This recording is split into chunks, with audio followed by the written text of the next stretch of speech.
Okay, so every podcast has an origin story, right? But I can guarantee you have never ever heard one that involves divine intervention, a former TV sound tech who became a nun, and a charming ex-convict.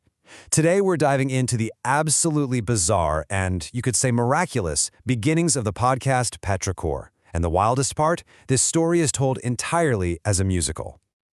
So what on earth could possibly bring together a bored millionaire and a guy fresh out of prison?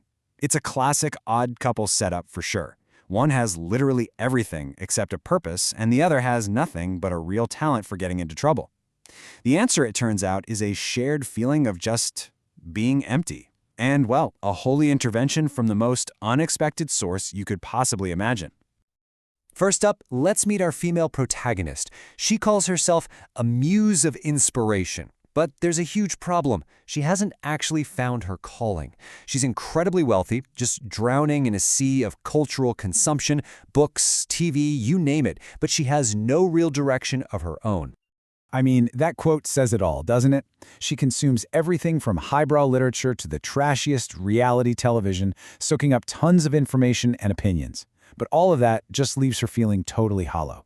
She's a connoisseur of culture with absolutely nothing to create or contribute herself. Now, on the other side of the coin, we have Guillermo. He's just gotten out of prison, where he was doing time for, get this, promiscuity. He's a really charismatic guy, but he's also a self-described vagabond who knows he's walking a very, very fine line. You know, you have to appreciate his honesty. He's not kidding himself at all. He knows his own nature. His vices are going to lead him right back to destruction unless he can find some new kind of thrill, a purpose that can actually keep him on the straight and narrow. So here we have two people from completely different worlds, but both are desperate for some kind of meaning in their lives. And of course, their paths are about to cross in the absolute last place either of them would ever expect to find themselves, a local convent. So she shows up to donate some clothes, feeling totally adrift, and he literally stumbles in looking for any kind of refuge from himself. Now you'd think the nuns would be shocked, right? But no, far from it. They immediately take this intense interest in these two strange lost souls who've just wandered into their sanctuary. The Mother Superior, she sees them exactly for what they are, modern, strange, and tender, but also on a super fast track to total ruin. So instead of just offering up a prayer, she comes up with this brilliant and very, very specific master plan. And this is where it gets really wild. The nun's solution isn't what you'd expect. They don't suggest charity work or quiet contemplation or anything like that. Nope. They propose a podcast. They see that these two cynical, super hyper-aware people are actually perfectly suited for the modern media world. It's a fantastic idea, a stroke of genius, really. But there's a huge catch. You've got two people from completely different worlds with zero resources, no shared space. The practical side of starting a podcast seems completely impossible. The whole project is basically dead on arrival. And this just perfectly highlights the massive gap between them.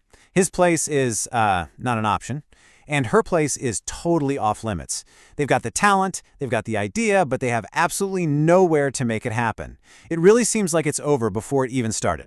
But this is where the story takes a turn for the truly miraculous. Just as they're about to give up, the Mother Superior just casually reveals that, oh yeah, before she took her vows, she was a sound technician for a television station. She has all the mics, headphones, everything they need. Problem one, solved. Just like that. And the miracles just keep on coming. No sooner do they solve the equipment problem, another nun announces she's leaving the order to open a bookstore called La Fabulosa, and she offers it up as their official recording studio. I mean, you can't make this stuff up. In the blink of an eye, they have a home for their project. So with the, let's call it, divine logistical support from the nuns, our duo has the gear, they've got the space, but now comes the real challenge. What are they actually going to talk about? What is this podcast going to be? Well, they figure it out pretty quickly, landing on a concept that just plays perfectly to their individual strengths. She, the obsessive media consumer, is going to cover all the obscure, weird, modern stuff that flies under most people's radar. And he will focus on things from the past, the forgotten films and culture of yesterday. And right here, this is where they find their true unifying mission. This is not going to be a podcast that celebrates culture or recommends hidden gems. Oh no. Instead, they decide their whole goal is to critique, to deconstruct, and in their own words, to spoil everything for everyone. It's a mission born directly from their shared dissatisfaction with the world. And so, with the full blessing of a convent, using equipment from a former sound tech, in a studio inside an ex-nun's bookstore, Petricor is officially born. They sit down, mics hot, and they record their very first episode. Their debut episode immediately puts that cynical philosophy into practice. True to form, Guillermo reviews a classic movie that he just finds lame, while she tears into a bunch of popular Spanish TV shows that she calls outlandish. They start exactly as they mean to go on, with absolutely zero praise to be found anywhere.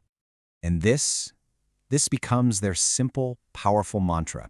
It's the one unifying principle for these two people who felt so lost and out of place. Their shared inability to enjoy the culture around them becomes the very soul of their creation. And that really is the heart of this whole bizarre origin story. It just goes to show you that finding your calling can happen in the strangest possible ways. For these two lost souls, salvation wasn't about making something new. It was about finding a partner to help them complain about everything that already exists. And all of this leaves us with a really fascinating question, doesn't it? Is Petricor's mission to spoil everything just a cynical dead end?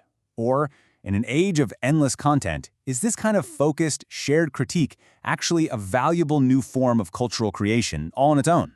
Something to think about.